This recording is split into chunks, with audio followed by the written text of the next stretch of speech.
I have a very non-traditional business background. I started my early career as a teacher. The mentors were phenomenal. I think within 4 weeks, we had 5,000 mentors sign up to the site. Wow.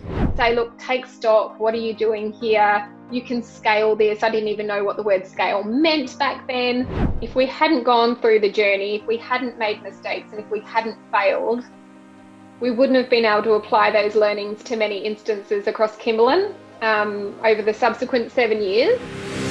Welcome to Not the Rob Bell Podcast, where we talk with business owners, marketers and professionals to extract what makes people and businesses successful. Hey everyone, and thanks for tuning in to Not the Rob Bell Podcast.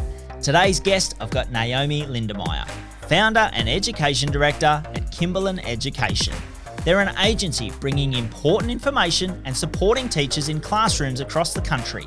We talk about that, a failed startup along the way, and so much more. It's coming up now. So Naomi Lindermeyer, you're founder and education director of Kimberlin Education. Thanks so much for joining me on the podcast today. My pleasure, Rob. Thank you for having me. And so I really want to get into what you guys are doing at Kimberlin. But before we get there, can we understand a little bit about yourself, Naomi, and how you came to found this company in the first place? Sure. Well, I have a very non-traditional business background. I started my early career as a teacher, a primary school teacher. I always loved being around children throughout high school, wanted to do all of my work experience in school, just love the energy that young kids have and bring to the table.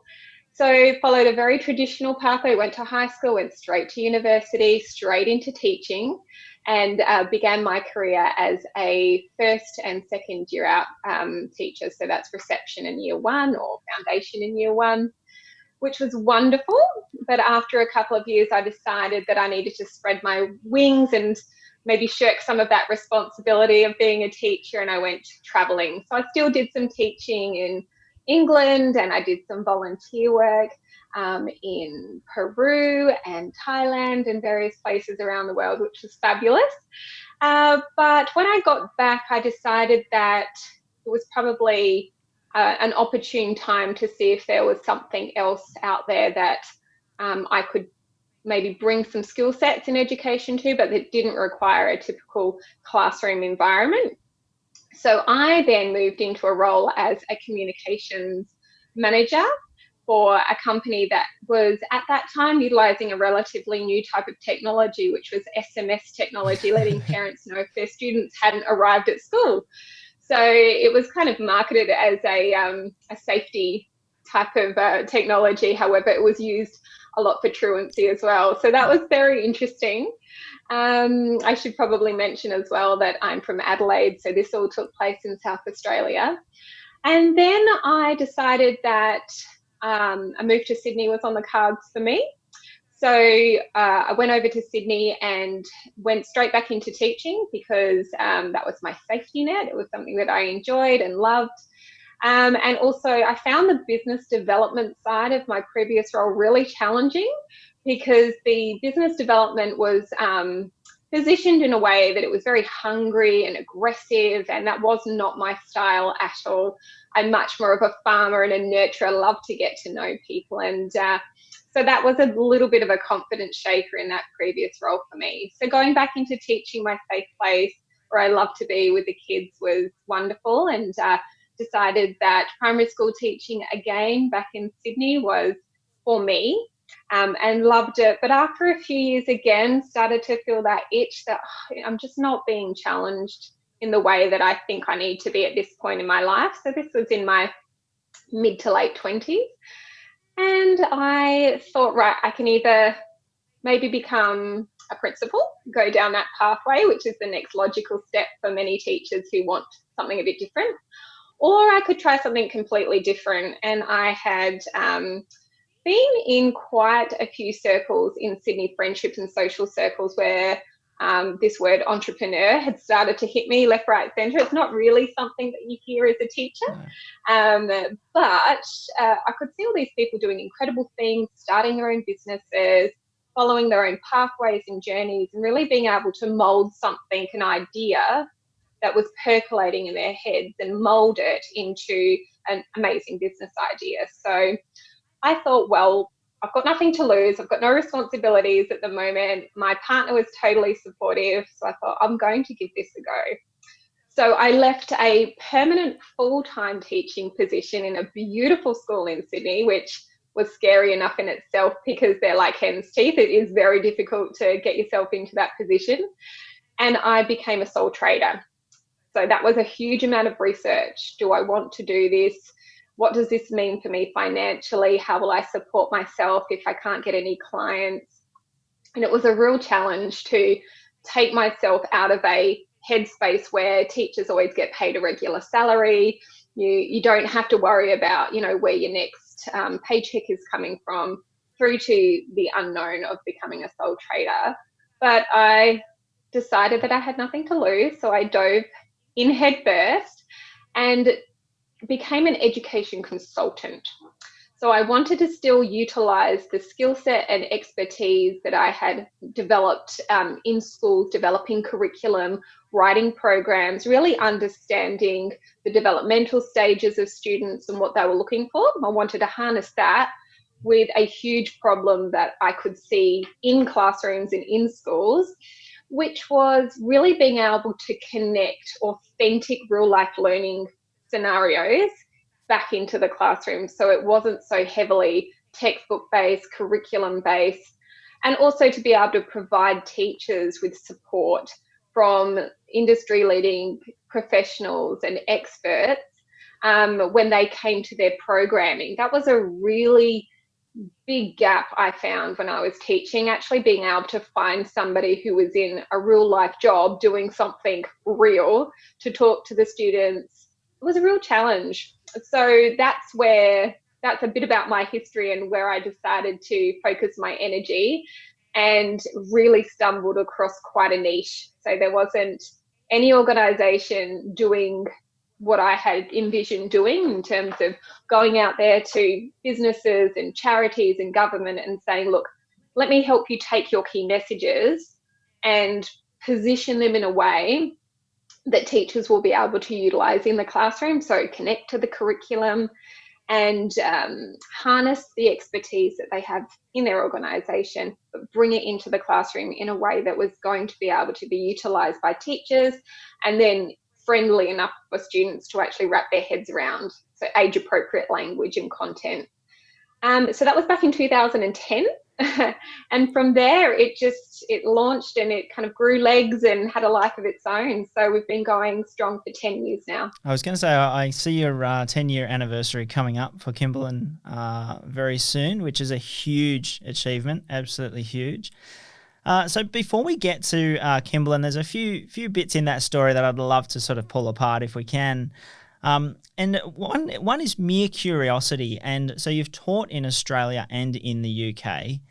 Are there any notable differences in terms of the approach to education between those two countries? Yes, definitely. I found the UK had a much more prescriptive curriculum. So this was pre our national curriculum being released in 2008. The Rudd government went through, it started with the Howard government, but then the Rudd government really looked at finessing a national curriculum, because up until this point in Australia, each state had their own jurisdiction and they were responsible for creating their own syllabus documents, and there was a lot of inconsistencies, especially if you're a student who was transient or you had parents that were moving from state to state. It's very difficult. Sure. So when I went over to the UK, I found that the curriculum was easier to follow, but there was very little room for movement, and teachers basically had to teach what they saw in front of them. And I taught in a lot of schools which were placed in special measures. So that was essentially just a way of saying the school's failing. They're not up to national standards, similar to our the national testing that we have here, the NAPLAN testing. These schools were failing for whatever reason. And so I found that there was a real discrepancy over there between schools that were high fee paying, slightly different system over there, where the teachers were absolutely dedicated, committed to the job. The students were soaring versus the schools that were placed in special measures where they needed a huge amount of support. But the curriculum didn't really change. And the teachers were essentially trying to deliver the same outcomes, but with very different means at their fingertips. Whereas I found in Australia, once the national curriculum came in after 2008 over here, that it just made it a little bit more linear, which meant that students were able to pick up where a previous teacher had left off. If you had huge age differences in terms of learning abilities in your classroom, then they were slightly more easily catered for. So having that national curriculum over here was of huge benefit. Of course. And so while that prescription can be like a bit of a sort of a backbone, did it ever become sort of frustrating as a teacher as well, not being able to tailor, or was there enough latitude there to do what you thought was appropriate? I feel Australia does that quite well. So you've got the backbone, as you suggested, the outcomes are there, but teachers really have an opportunity to look at those outcomes and say, right, this is the approach that I feel comfortable taking. I'd really like to use this particular piece of content as a stimulus to meet those outcomes. So they do have a huge amount more freedom. I found in the UK that it was very prescriptive. It was quite rigid, and there wasn't a huge amount of room for movement. Okay, interesting. So yeah, that was frustrating. And obviously there needs to be some kind of framework in order to provide a national testing framework as well, because otherwise the students aren't receiving that same education, to ensure that testing is fair across the board. And I think while we can see some criticism of the national testing and the way that it's rolled out, do you see that as a beneficial thing overall in terms of just assessing where our kids are at? It's a very political question. Not my intention, by the way. Look, it's a very difficult question to answer, and I'm not trying to be offensive here, but there really are pros and cons to each side of things. I understand the need to gather data from a national perspective to look at, how teachers and students are meeting the outcomes that are set from a national curriculum perspective. I think the approach can probably be finessed. There's a huge amount of stress and pressure that is placed on teachers and students, which I think is unnecessary. Some schools with really innovative principles that have understood that teachers and students and parents for that matter are finding this a really challenging, obstacle to navigate every year, have put measures into place to really support their community and to really hone to the students that, look, this is just one test. This is not going to define your future, and really try and ease the pressure there. But other schools, I don't feel are doing that quite as well. And so I think in terms of national testing, I believe is here to stay. However, the approach that we can take to support teachers, students and parents is one that really needs to be analysed and given a lot of head space to, because I think that's the area that we really need to focus on at the moment. So is that perhaps the same potential downfall of standardised curriculum, is that, as you've noted there, schools can implement the same thing very, very differently across geography and, socioeconomic background, like differences and that sort of thing? Is that one of the challenges that they're always going to have in trying to develop curriculum? Well, look, I guess one of the misunderstandings, and one that we get a lot at Kimberlin that we hear from our clients, is they seem to think that we embed their key messages or their outcomes into the curriculum, and we don't do that. So the curriculum is set. It's a national document that has been developed, and what we do is try to harness a vehicle to reach outcomes that are already prescribed by that curriculum. So standardised testing, I don't think, is going anywhere anytime soon. So let's be positive and proactive and look at how we can support everyone involved. To really, students, number one, this is not going to define your life and your career.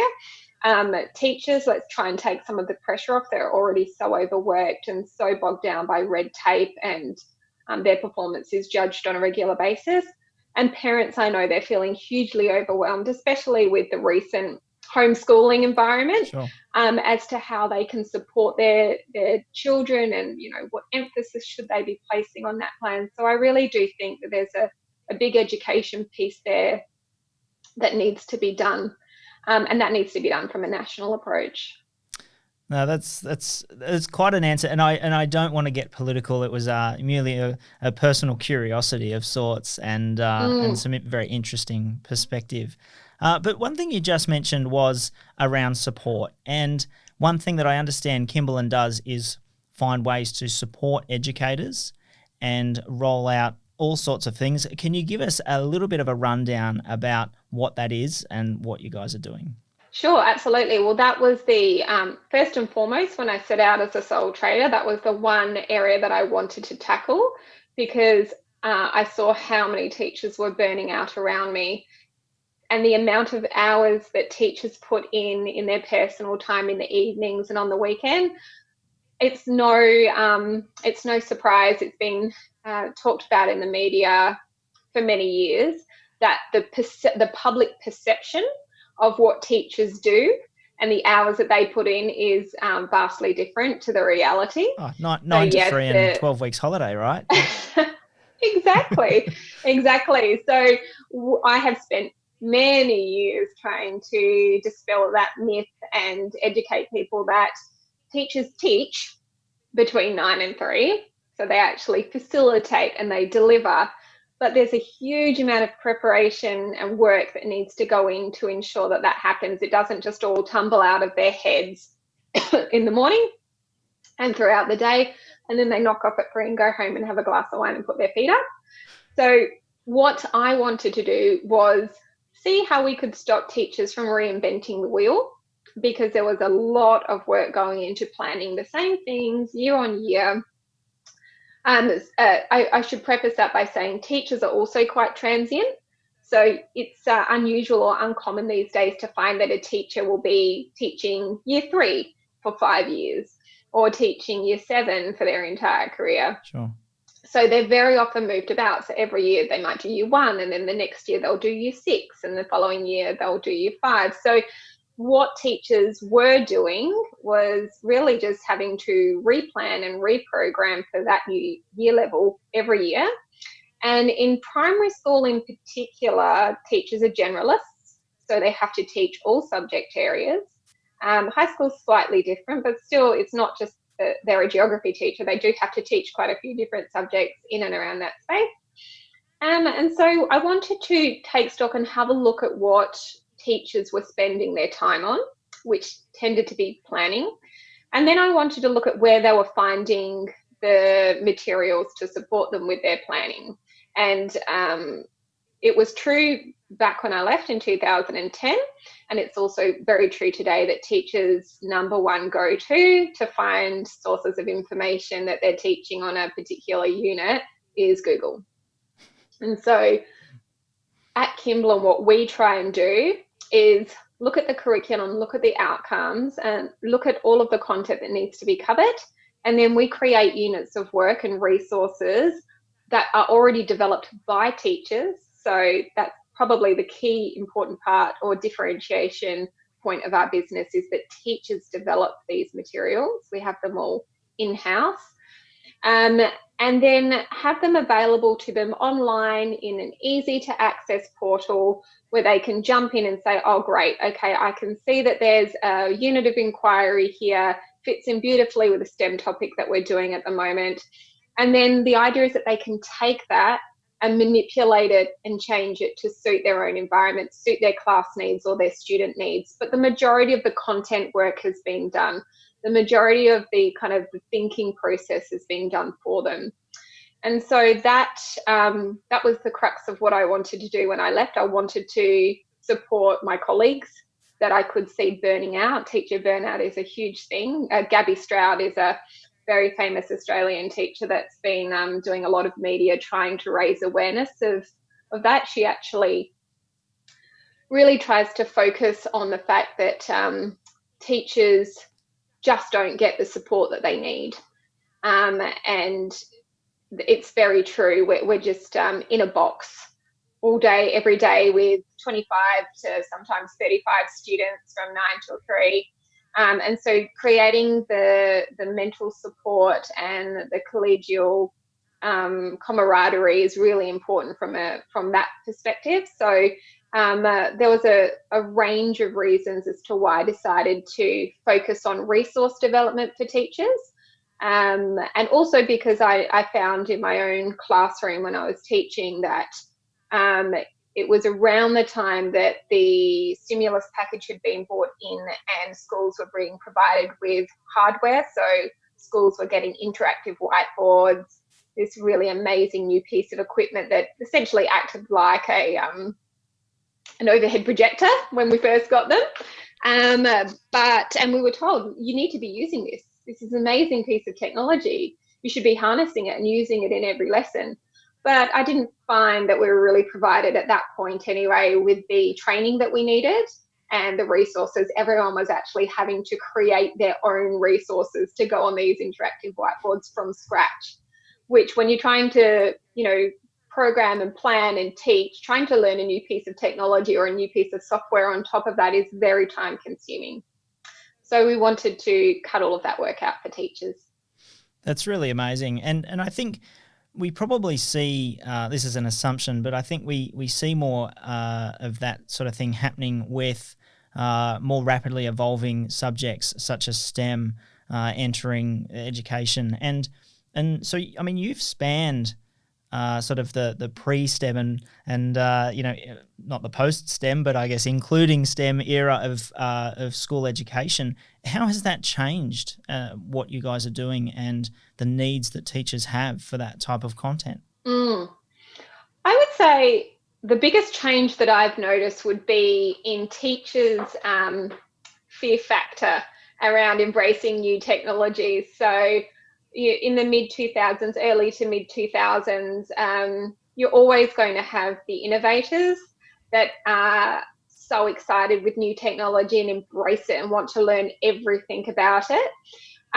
Most of the kind of the middle of the cohort is, well, okay, I've been told I need to do this, so let's get on with it and we'll work out the best way to do it. And then you've always got the ones that are dragging their feet and, protesting with every fibre of their being about trying something new.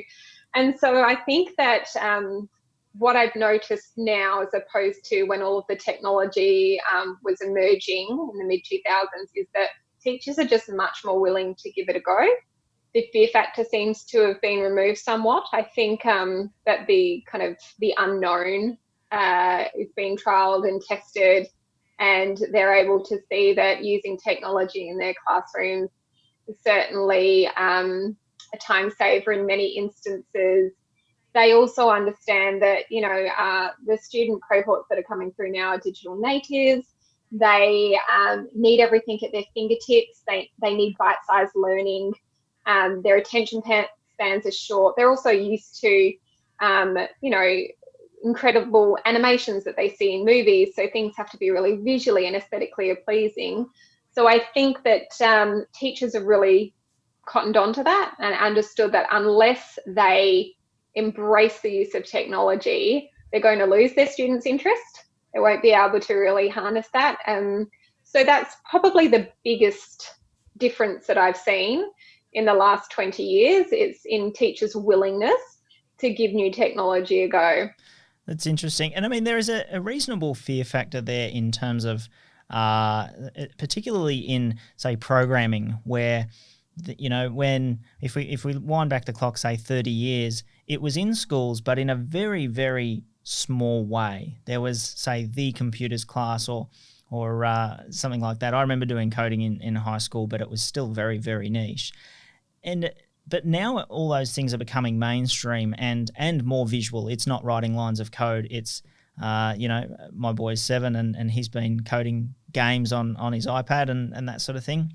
Do you think that it's just so far from what some of these teachers were initially trained in, and there's just a bit of a hurdle to get them to that next step? Is that maybe contributing to that hesitance initially? I would say that there's an inconsistency in teacher professional development that's made available to them. So most teachers are willing to learn. They love learning. They thrive off of it. It's what they do every day. They deliver.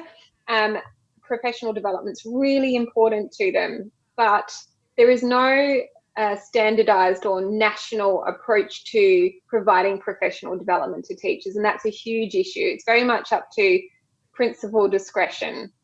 So you have to fight for your professional development in many instances.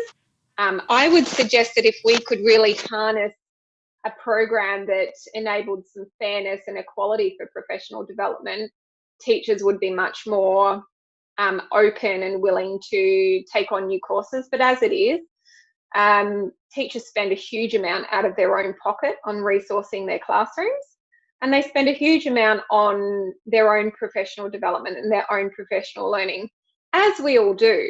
But when it's something that's a requirement for your job, in many instances, companies will pay for your training if it's a requirement for your job, and it's something that a piece of hardware or software that you need to understand and know to be able to do your job well. That's normally covered. And I'm finding in my conversations with teachers, and certainly from my own experience, that it's not, there is so much professional learning that needs to happen in order to stay ahead of the game.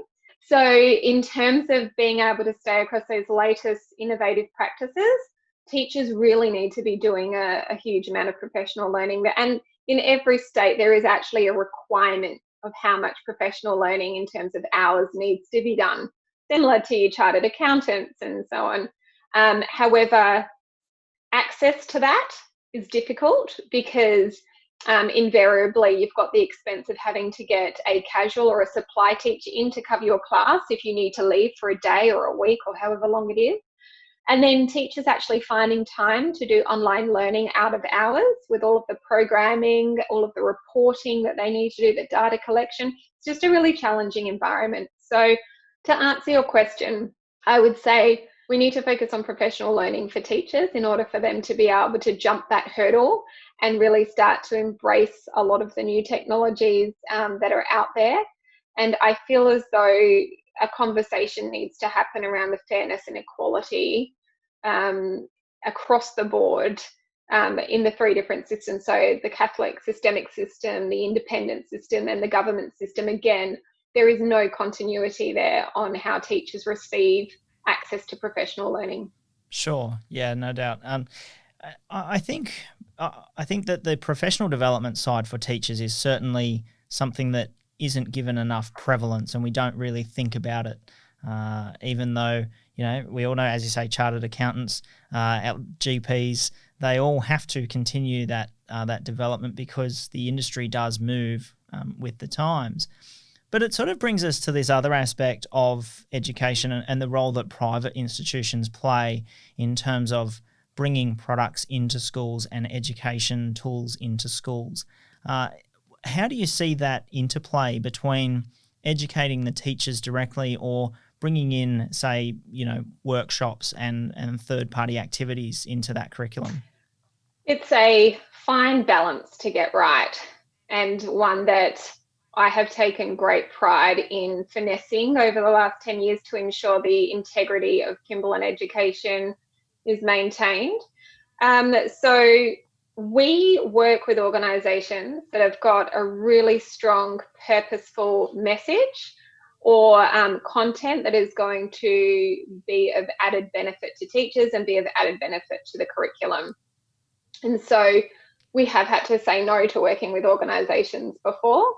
Australia is lucky in the fact that we're not quite at the same stage of the US where schools are sponsored by large corporations, or you see vending machines in hallways, or billboards in the car park.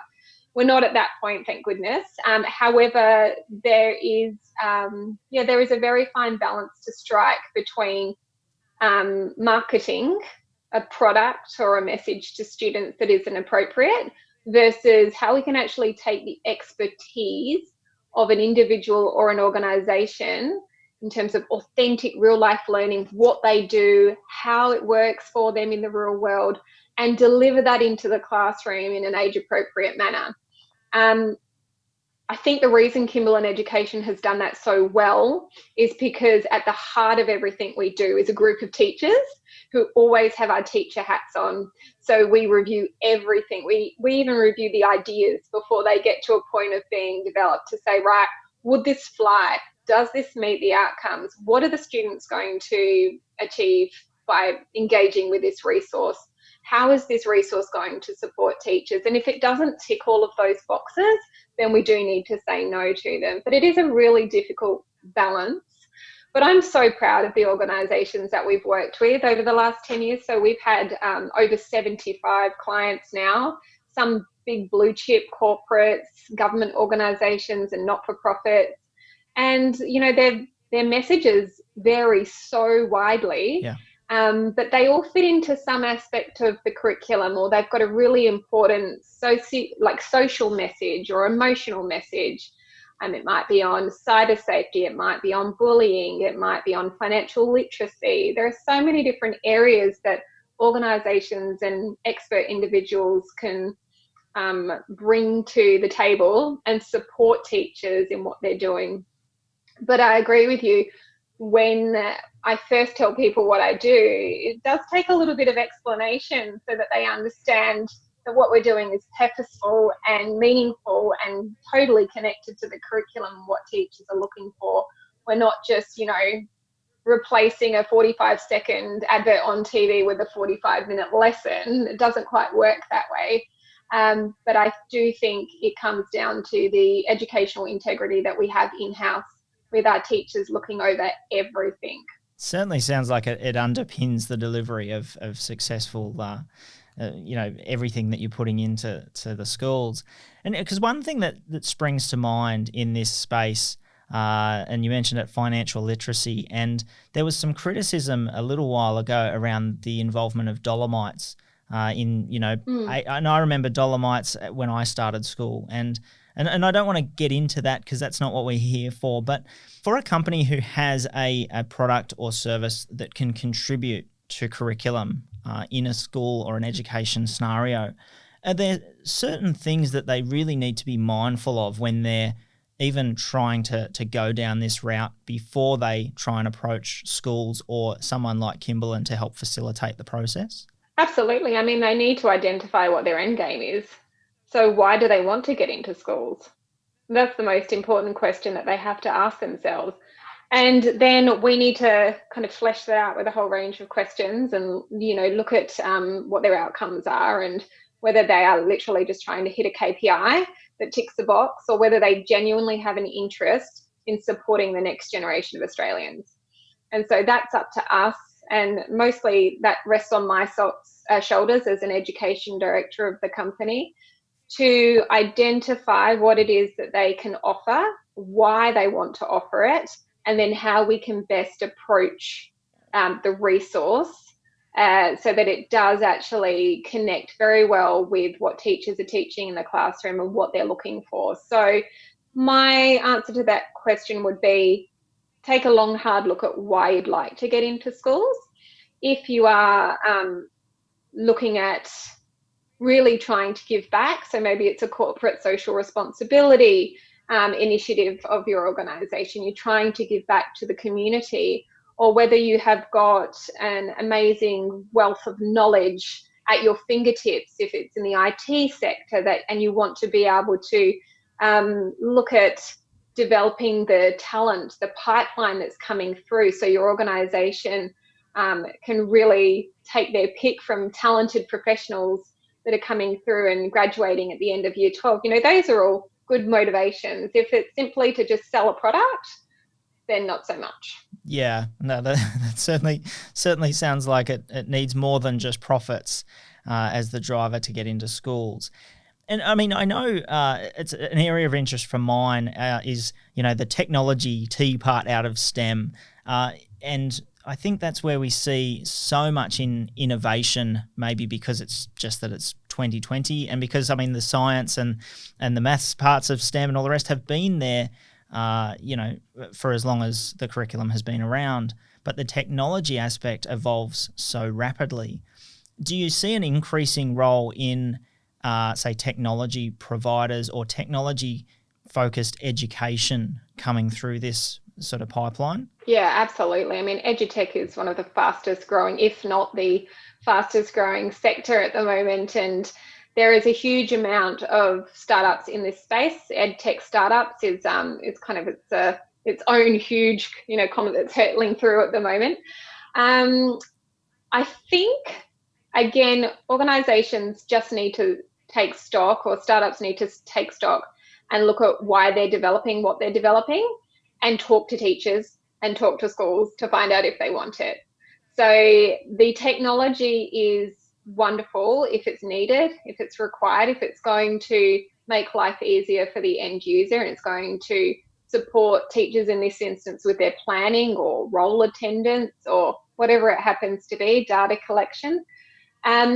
The biggest mistake I find in regards to technology and companies coming through with an amazing idea is that they just simply don't talk to schools about it to find out if it's required. And it sounds like a no-brainer, doing your market research before you start, but it doesn't happen.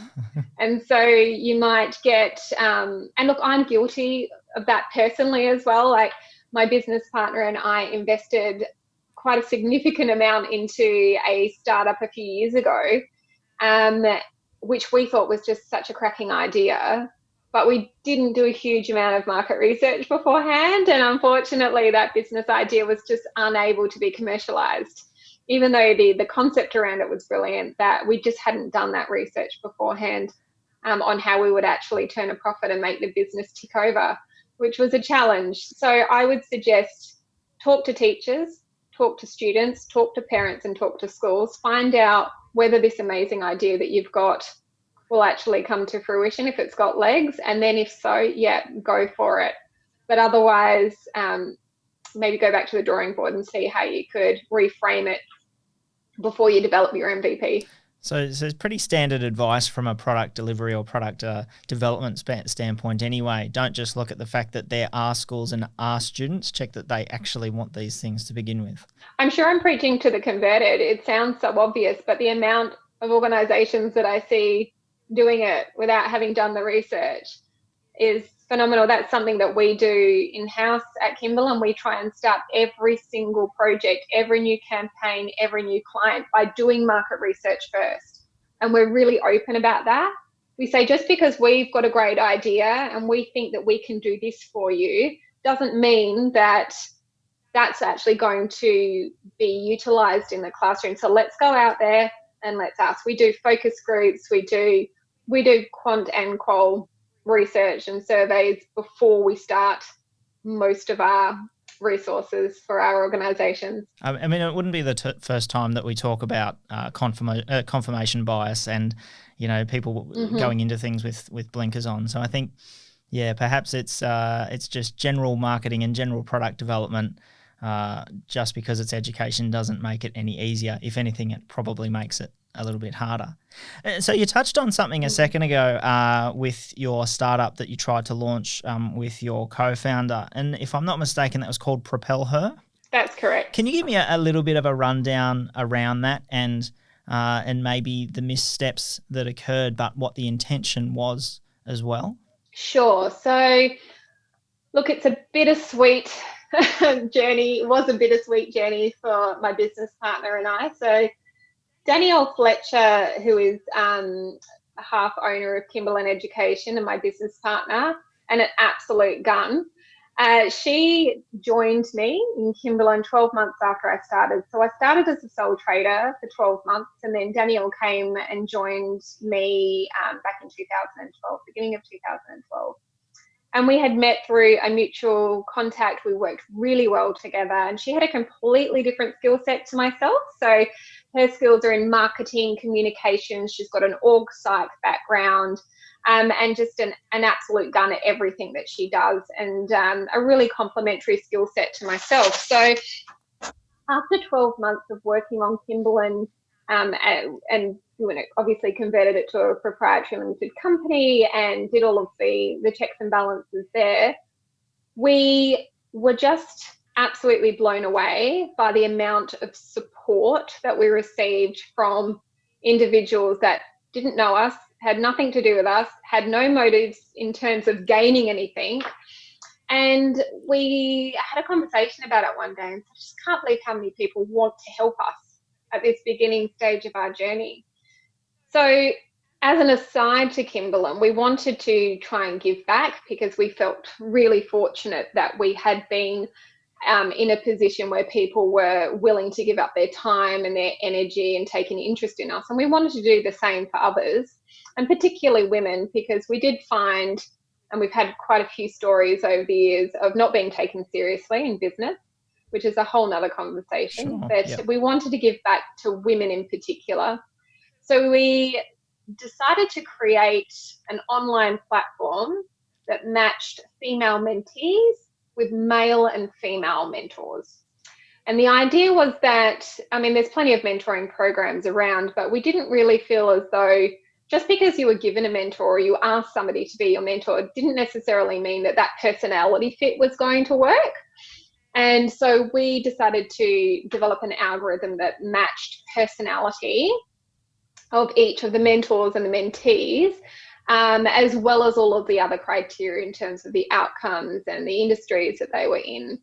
So logically, it sounded fantastic. We did do some research in that we went out there to mentors and asked them whether or not they would be willing to give their time for free on a platform that wasn't a typical face-to-face interaction. So that mentor-mentee relationship is normally very much a sit down, have a coffee, ask me some questions, pick my brains, whereas this was a slightly different approach. It was done for an online platform.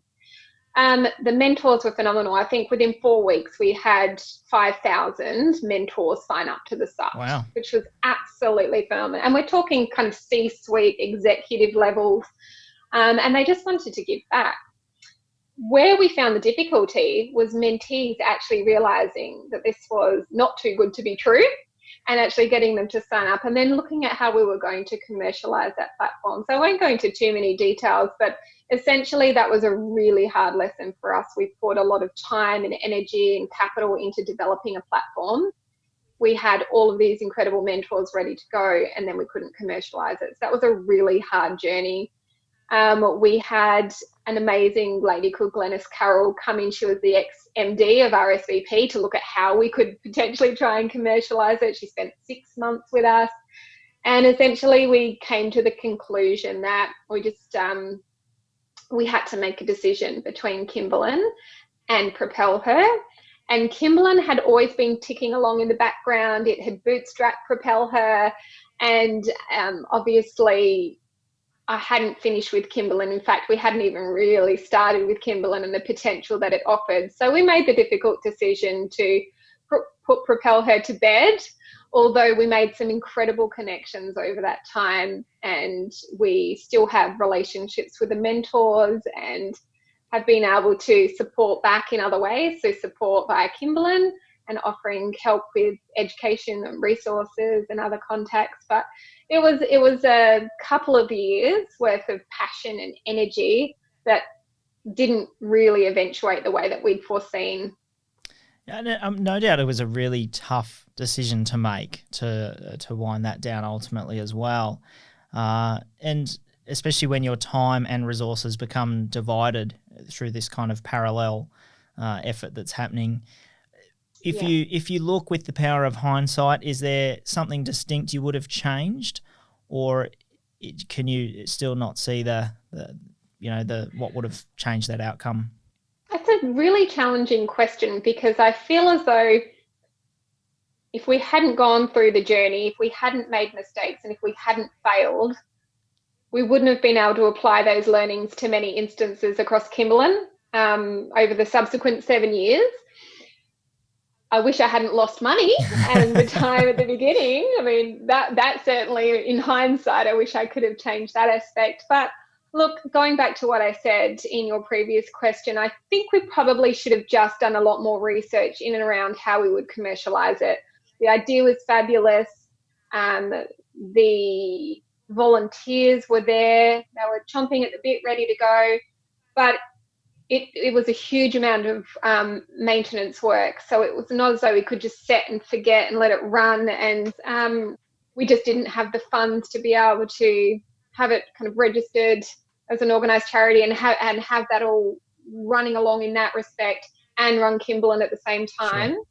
And Kimberlin was absolutely the priority for us. And it didn't help with me getting pregnant towards the end of that as well. So that kind of also helped to make the decision for us, because Danielle would have been left running Kimberlin and propel her in my absence. Sure. Even though it was a short absence, It was still a real challenge. Yeah, no, it definitely sounds like it was a bittersweet, but, you're fairly satisfied with the decision overall. But one thing that really stands out there is, and what you did manage to prove with that endeavour, was the power of mentors and how willing they are to actually engage mentees in terms of help and support. What were some of the lessons that you could take away from that in terms of just how willing some mentors can be? Good question. The biggest learning I had was that if you don't ask, you don't get. And I'm a pretty polite person, and I don't like to ask for something if I don't feel as though I've got anything to give back. And I think I was plagued by that at the beginning, not feeling as though I had enough value to give back to a mentor. So why would they want to spend time on me? What could I possibly have that I could give back to them as thanks for them giving me all of their insights in and around starting a business or, going down a certain pathway? What I learnt over time was that mentors invest their time in you because they see a spark. They see a particular energy or just something there in you that they want to be able to help you bring out, and they want to grow and explore that with you.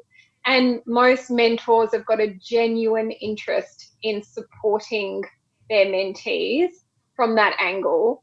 And so I quickly learned that if I asked, I sometimes asked people that I just thought they're going to be too busy, they're not going to have time for me, they won't even have heard of me, why would they give me their time?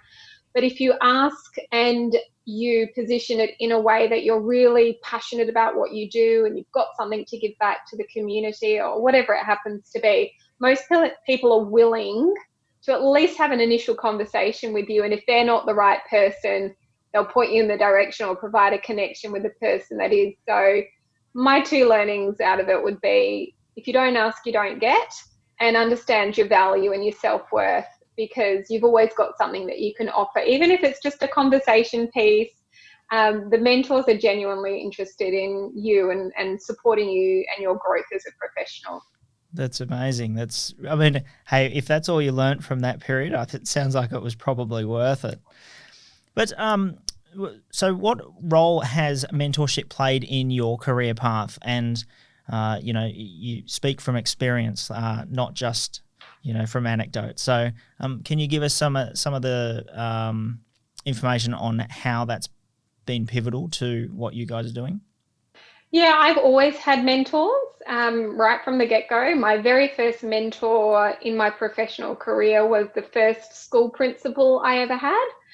And she taught me something that I bring from a HR perspective now to all of my staff, which is, you're a professional. I will treat you as a professional. I will trust your judgment, and I'll allow you space to move and to grow. And if you make mistakes, that's okay. I'll help you through them, but you need to learn from them, which again, all sounds really obvious, but from my experience, just does not happen that often in the workplace, where you are given enough rope, enough line to be able to invest in an idea, explore it, make mistakes, but then bring all of your learnings to the table.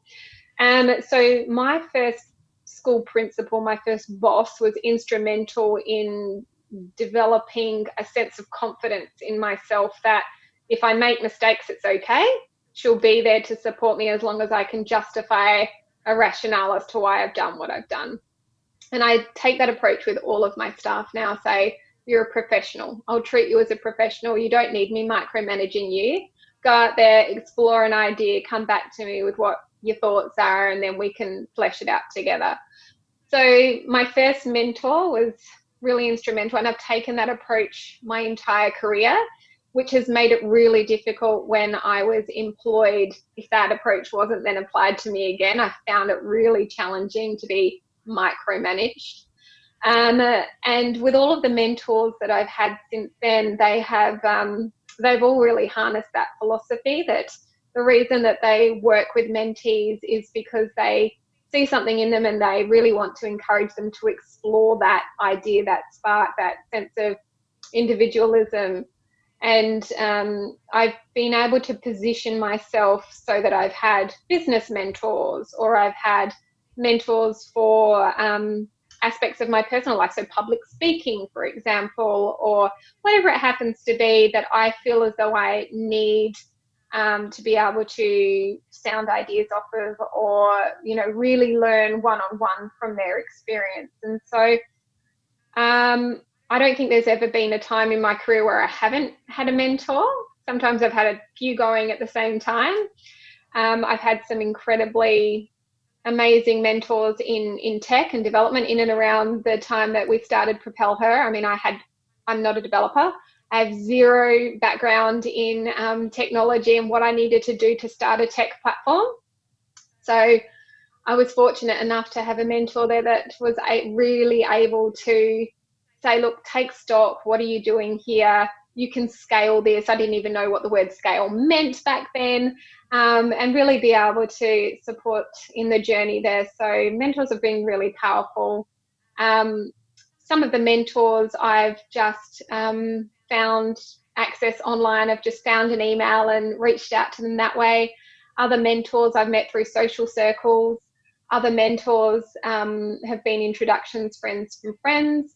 But I would say that, really trying to harness your network and grow your professional network is the best way to find mentors, because somebody can introduce you to somebody like a mentor in a really authentic and credible way. And you're probably more likely to get a little bit of airtime if you do it that way. But, if Tony Robbins is the guy that you want to mentor you, then why not reach out and send an email? What's the worst that can happen? Can't hurt, right? Absolutely. So we've spoken around the role of a personal mentoring, but I know there's a real big place for institutions to provide mentorship to really drive growth for companies. Have you had any experience for that with Kimberlin? We have, and we've been really fortunate. Again, there are so many organisations out there that want to support startups in particular. And we've been so fortunate over the years to have a huge amount of support from an organisation called Heads Over Heels, which supports female founders of high growth startups. And they have been really instrumental in providing us with connections to CEOs and executive levels that open doors for us. So rather than starting at the bottom and trying to work your way up, you start at the top. And, just having access to incredible female startup founders, seeing their journeys, watching their progress, sharing war stories and learning from mistakes, that's been amazing. So Heads Over Heels has been wonderful. And also EY. We were so fortunate that EY took an interest in us from a fairly early stage of Kimberlin's life. And they have provided a phenomenal amount of support to us. Look, from individuals coming out and sitting in our office and spending 6 weeks with us looking at program development, right through to, we were the lucky recipients of being EY Accelerating Entrepreneurs in 2017, which was a cohort of startups or founders of organisations that were set for high growth. And they took us over to Rome and we went to conventions and we did design thinking workshops with them, and we could not believe that we were actually the recipients of this incredible amount of support. So, and it was all very much done with no hidden agenda. They were just there to support. There was nothing asked of us. They were absolutely amazing. And it goes back to what I was saying before. Seek out what's out there and don't be afraid, even if it might look as though it doesn't quite fit you, or you think that you're not big enough yet, give it a go. Apply for grants, apply for sponsorship, whatever it happens to be. Just give it a go. And we were pretty surprised when we got into the EY Accelerating Entrepreneur Program, but we were there for 12 months and it was just a phenomenal growth journey for us. Amazing. So we are coming up on time, but I've got a few quicker questions that I wouldn't mind getting out just before we wrap up. For a company who's developing an education resource that they would love to get into the school curriculum, and there's a single piece of standout advice that you have for them, what would that be? Again, I'd go back to what we said before. Look at why you'd like to develop that piece or that resource, and then flesh that out and come to Kimberlin and we have a chat to us and we can work out what the best delivery mechanism is, what your key messaging is, whether or not there's something already in the marketplace that's doing that, and whether we feel as though teachers will want and need it in the classroom. So flesh out an idea, really ask yourself why it is that you're looking to get into schools and speak to students and teachers, then come to us and run your idea past us and we'll give you an honest opinion, always an honest opinion. It doesn't have value if it's not honest, absolutely. And so obviously you have a really thorough understanding of educators, the education system, the curriculum.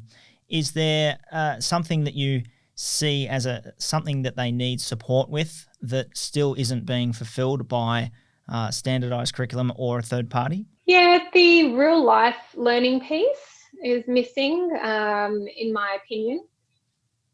What we have tried to do recently is to harness the power of expert knowledge and bring it into the classroom. That's the piece that's missing, connecting real life, authentic experiences into the classroom and the outcomes or the curriculum outcomes that teachers are trying to teach to.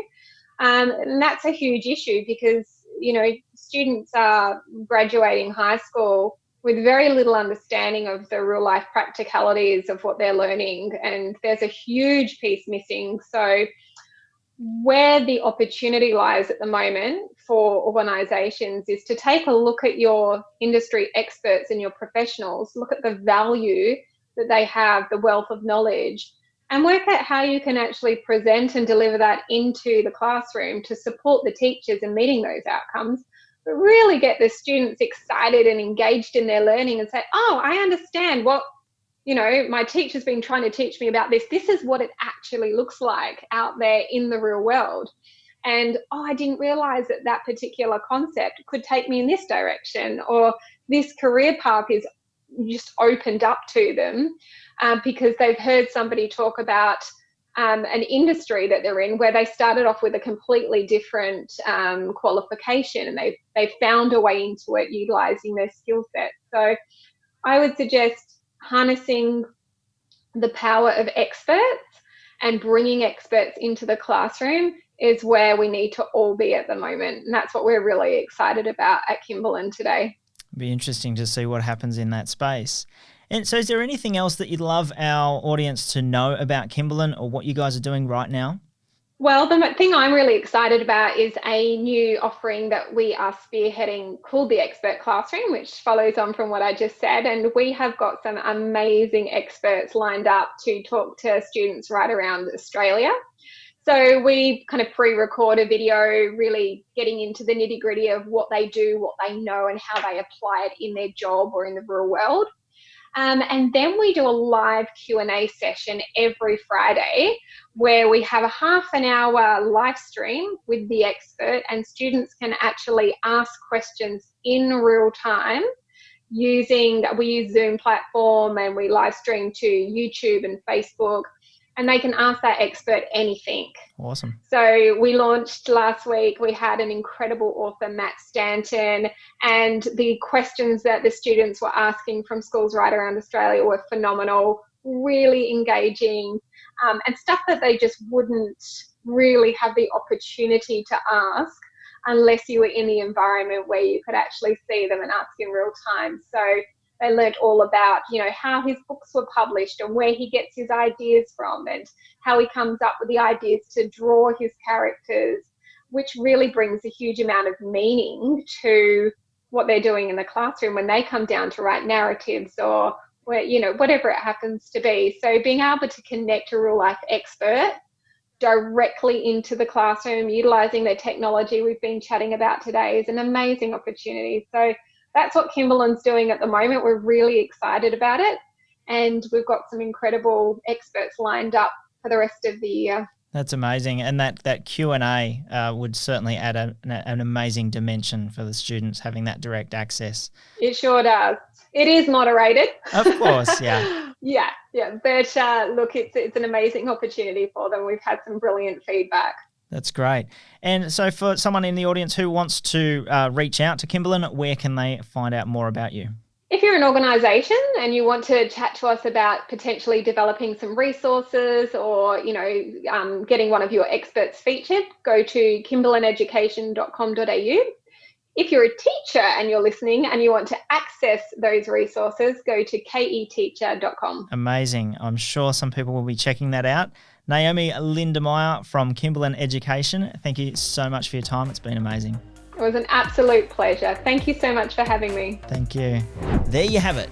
I hope you really enjoyed this episode, and if you did, please like it, share it, or leave us a review on your favourite platform. It helps us show more of this content to people just like you.